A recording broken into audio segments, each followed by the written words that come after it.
Olá pessoal, tudo bem? Esse vídeo ele tem como intuito a gente falar um pouquinho sobre a crise do sistema colonial e o processo de independência do Brasil, tá certo?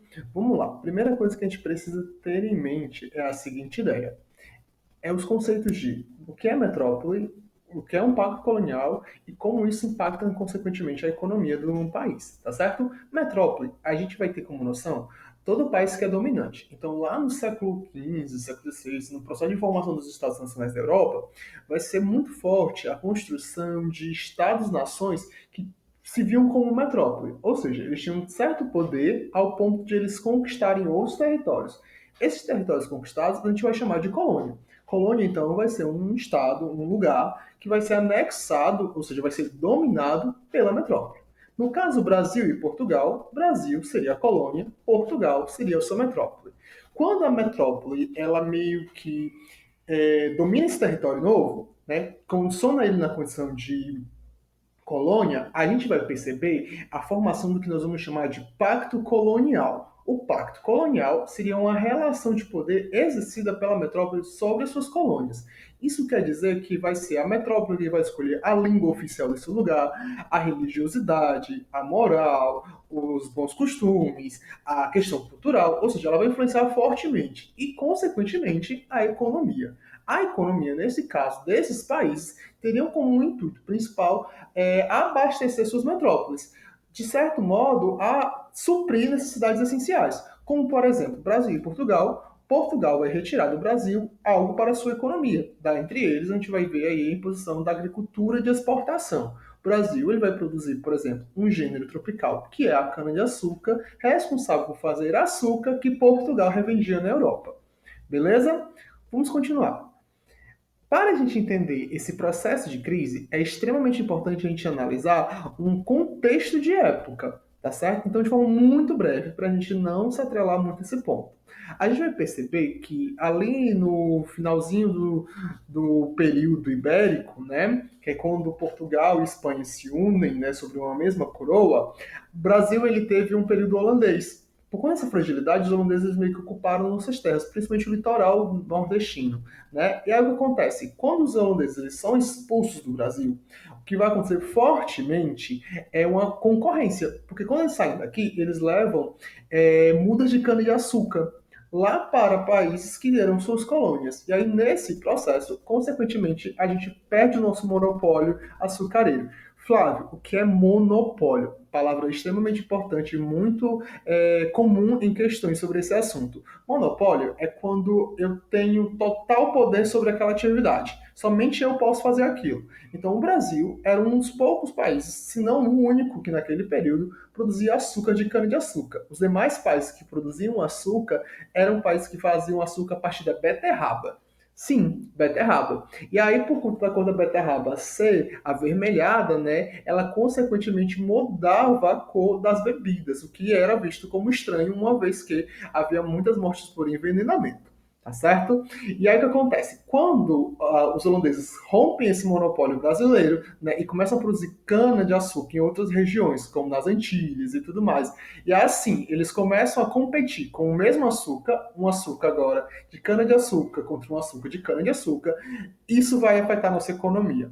Isso vai afetar tão fortemente a nossa economia ao ponto de quem estava produzindo aqui sentir o baque. Tá certo? Isso vai combinar, né? Isso vai resultar aí em alguns motins de revolta.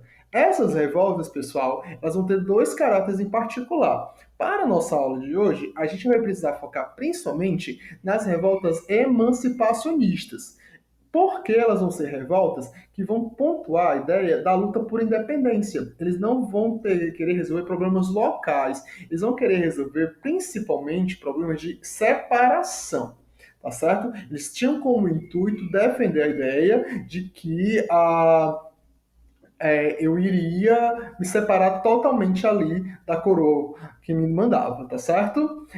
Um exemplo desse tipo de revolta é justamente a Inconfidência Mineira. A Inconfidência Mineira ela é um movimento emancipacionista.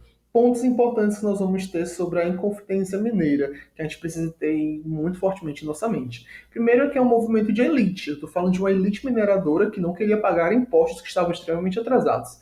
A coroa portuguesa ela cobrava dos Brasil, né, e dos produtores de minas, né, ou seja, aqueles que tinham minas para extração de ouro, um imposto chamado quinto, ou seja, todo o ouro extraído por eles, eles deveriam dar um pedaço desse ouro para a coroa. Como assim um pedaço? Um quinto, a quinta parte de todo esse ouro. Lembra da ideia de fração? É como se eu tivesse dividido todo o ouro em 5 partes e uma dessas partes deveria doar para a coroa.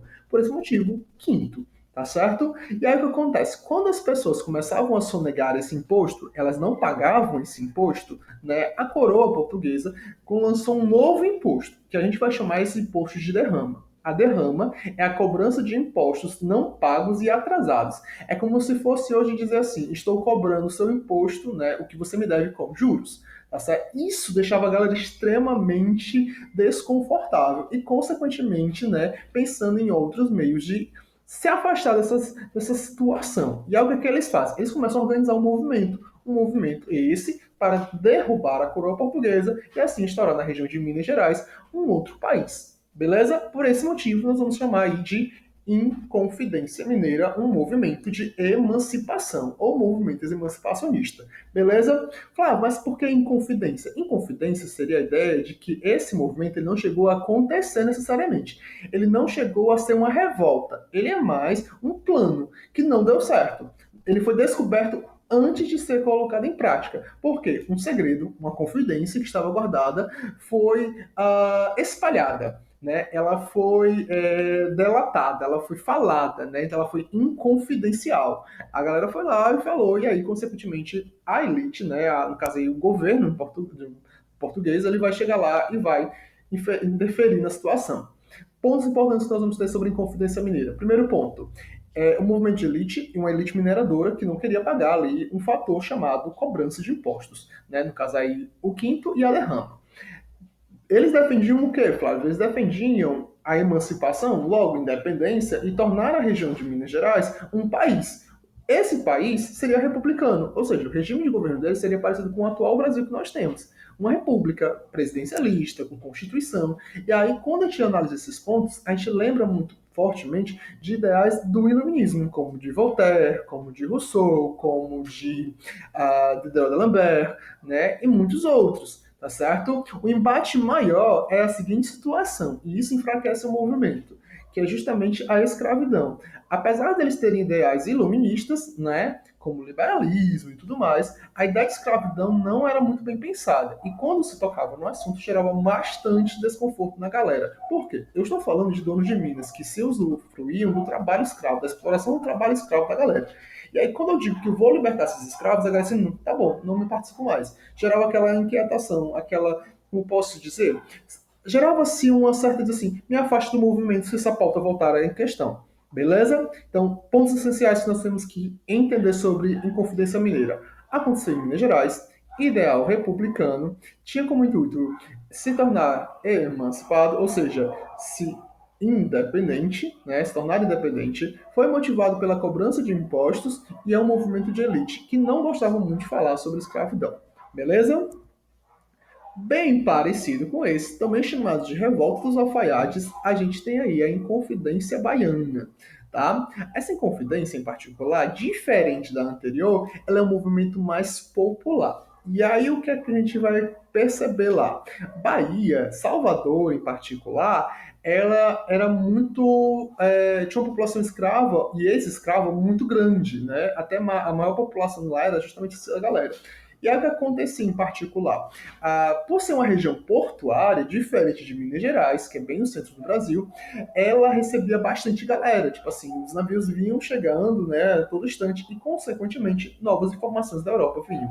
Durante o século XVIII para o século XIX, a gente vai ter um movimento muito forte de revoltas liberais lá na Europa. O iluminismo vai ser muito forte, a independência dos Estados Unidos aqui na América, né, Revolução Francesa. Então, tudo isso aí aconteceu, e aí, o que se soma a todo esse processo? Os jornais chegavam até o Brasil. E a galera que sabia ler começava a questionar. Se eles conseguiram derrubar os reis de lá, por que a gente não consegue se desfazer do laço aí de pacto colonial com a nossa metrópole? É importante fazer isso. Então, esses alfaiates, essa camada mais pobre, mais social, mais baixa, começa a se organizar e, assim como a Confidência Mineira, começa a traçar ideias de se tornarem emancipados.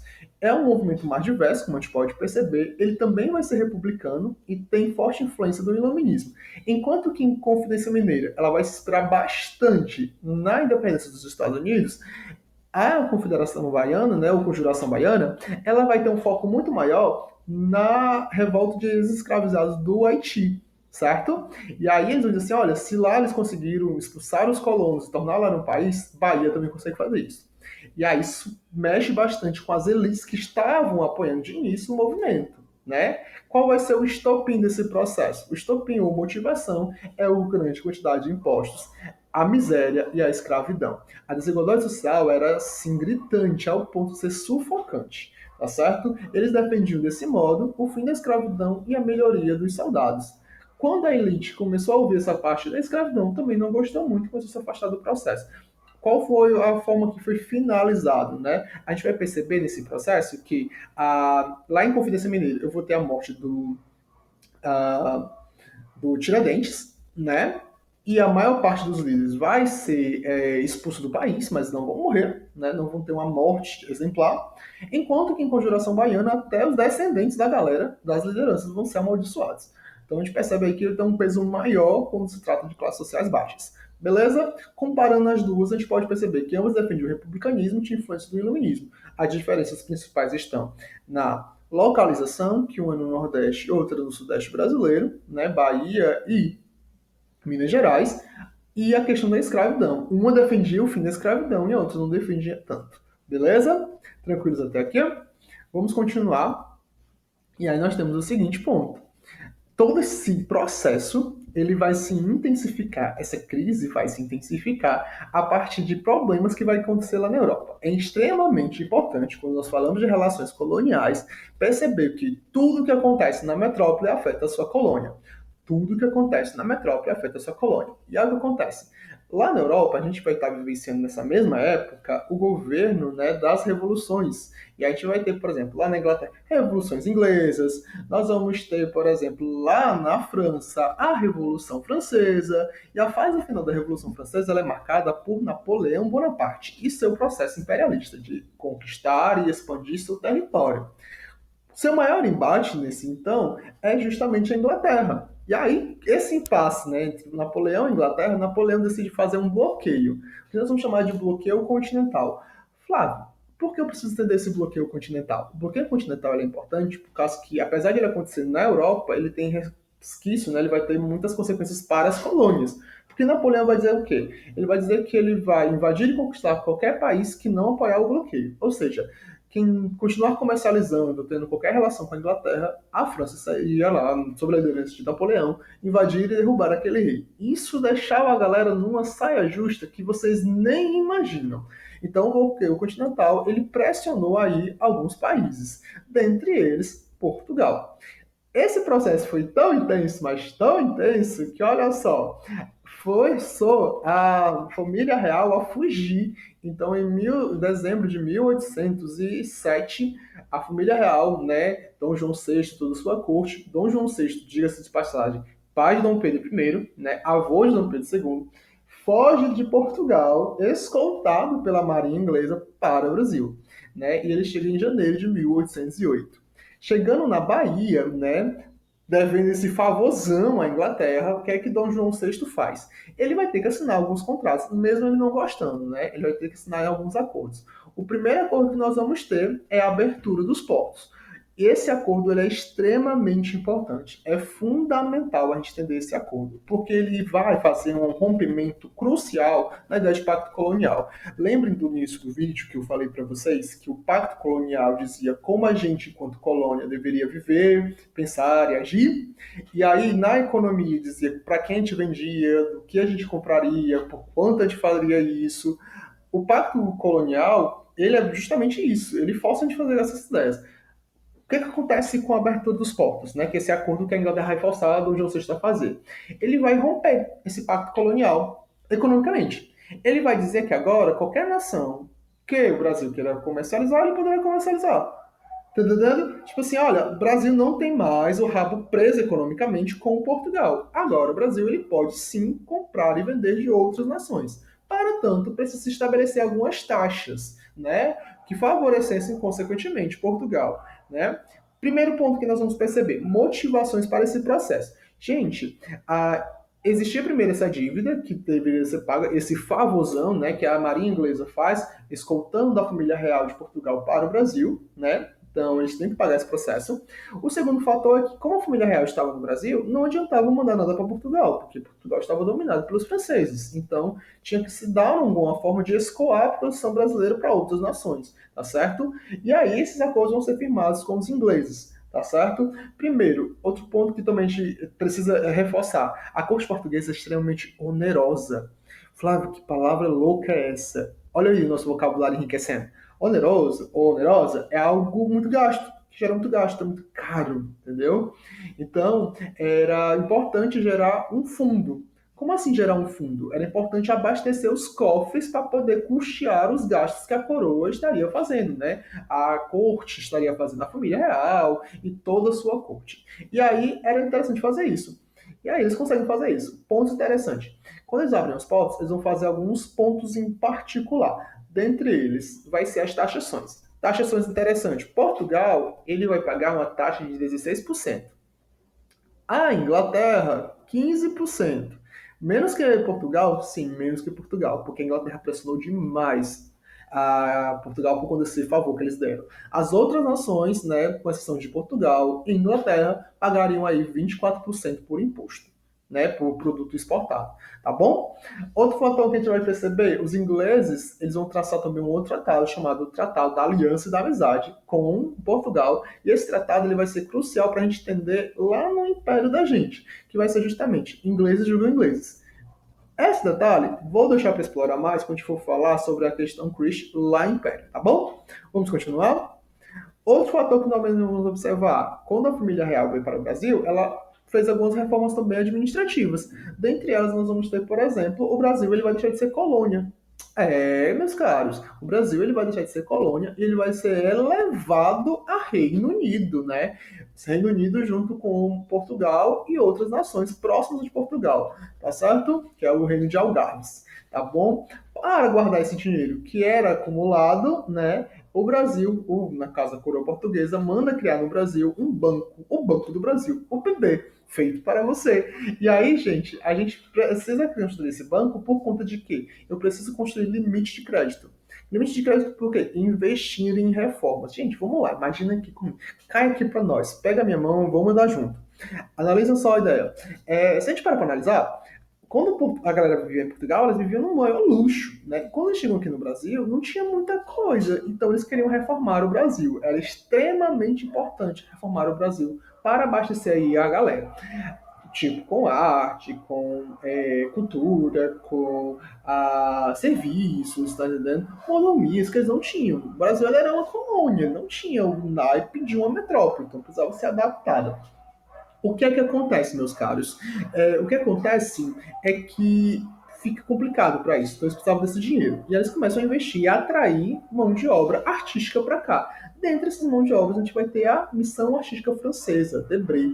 A gente tem muitas obras de época, assim, Brasil Colônia, do século VII, século XVIII, por conta dessa galera que veio junto com a família real para criar escolas de belas artes, academias, bibliotecas, praças culturais, justamente para construir esse ideário, né? Essa coisa mais requintada, tá bom? Todo esse gasto vai ser pago por quem? Sim, meus caros, pela população. Por causa que a colônia, né, ele ainda é um país submisso a Portugal. Apesar de ser levado a reino, ainda ele é submisso à coroa. Então toda a população deveria pagar impostos. E os impostos que já eram caros vão ficar ainda mais caros. Levantou a questão: isso vai incomodar a galera? Ou a galera, de boas, tolerância, clima de mudanças, né? Isso vai deixar a galera pé da vida. E isso vai intensificar várias revoltas ao longo do nosso país. Tá certo? Dentre essas revoltas, nós vamos ter a Revolução Pernambucana, em 1817. Primeiramente, precisamos entender um contexto aqui desse ponto, tá bom? Ponto inicial. As primeiras décadas do século XIX elas foram de crise no Nordeste. O Nordeste vai passar por um forte ponto. Primeiro ponto que nós vamos ter: concorrência. Nosso produto, que é o açúcar, como eu expliquei lá no início do nosso vídeo, ele não era mais monopólio nosso, né? Havia outros lugares fazendo açúcar, fazendo concorrência com o nosso, tá? Um outro produto que o Nordeste também produzia com muita eficácia é o algodão. E o algodão também não estava lá essas coisas. E aí o que aconteceu?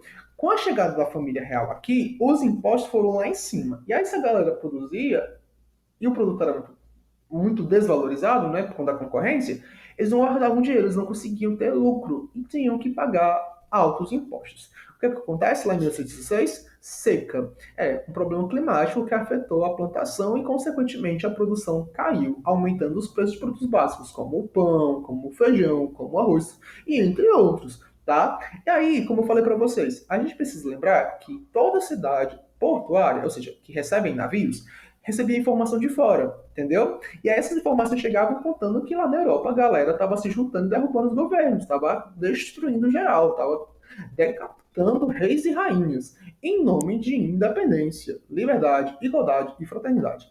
A exemplo da Revolução Francesa e nos Estados Unidos, a sua independência.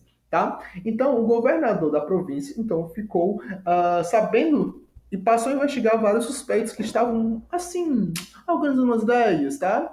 Isso foi só o motim para levar a altos pontos, né? A coroa não deixou isso barato e começou a investigar a fundo. Isso aumentou os motins populares e o que levou à renúncia do governador do lugar, né? Esse impasse, ele ficou mais intenso quando se pontou novamente a questão da escravidão. Gente, é importantíssimo a gente lembrar desse detalhe, que é a ideia de que, observem só, a escravidão, gente, ela é um ponto sensível, tá? Ela é um ponto sensível porque imagina só a galera que explorava o trabalhador, explorava o escravizado e toda a sua fonte de riqueza se dava porque ela não pagava nada para aquela cara. Então ela só lucrava com a exploração do trabalho dele. Então quando dizia que iriam libertar ele, era como se fosse um impacto econômico para o dono. E aí a galera não se envolve mais, entendeu? Se é de mexer no escravo, a galera perde o interesse, entendeu? Então eles tinham esse forte pensamento. Tem que se manter a escravidão naquele processo, tá bom? Então vai dar esse impasse. Com esse impasse, a elite sai do processo e fica somente as camadas populares. Com a forte repreensão, né, o governo ele vai reagir de forma extremamente violenta, tá? Essa reação ela vai ser uma repreensão por terra e por água para não deixar nenhuma chance de fuga. Então a gente percebe que aí vai ter um massacre muito forte, tá? Enquanto isso, em Portugal, fechando aí o nosso vídeo, tá? Percebam que tudo que eu explorei aqui, a gente está sempre conectando Europa, acontecimentos na Europa e acontecimentos no Brasil. Como eu falei para vocês, Portugal não estava imune desses processos. Ah, com a queda de Napoleão Bonaparte, o Brasil ele vai ficar meio que ainda como sede do governo. Né? Mas Napoleão Bonaparte caiu lá na França. Ele foi preso, aí vai ter o Congresso de Viena, nananã.